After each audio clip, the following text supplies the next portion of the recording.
Pemirsa, sejumlah akademisi di Makassar menyatakan sikapnya menolak upaya pelemahan lembaga Komisi Pemberantasan Korupsi atau KPK dengan melakukan deklarasi di Fakultas Ilmu Sosial dan Ilmu Politik Universitas Hasanuddin.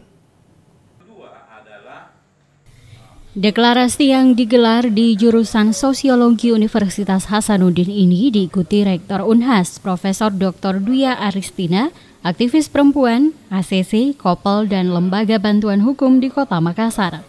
Kegiatan tersebut turut dihadiri pula salah satu panitia seleksi Pansel KPK, Dr. Mutia Gani Rohman. Deklarasi ini dibuat karena adanya rencana revisi atas Undang-Undang KPK yang dinilai menjadi upaya pelemahan KPK. Dalam draft revisi Undang-Undang KPK mengatur adanya pembatasan masa kerja KPK yang hanya 12 tahun.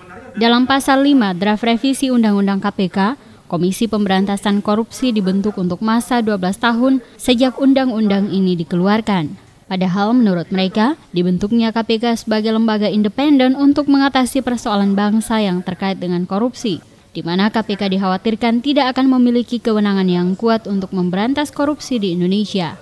Selain pembatasan masa kerja KPK, dalam draft revisi Undang-Undang KPK juga mengatur KPK hanya dapat menangani sebuah kasus korupsi dengan nilai 50 miliar ke atas, sehingga kasus korupsi dengan nilai 50 miliar ke bawah hanya akan ditangani oleh penegak hukum lainnya.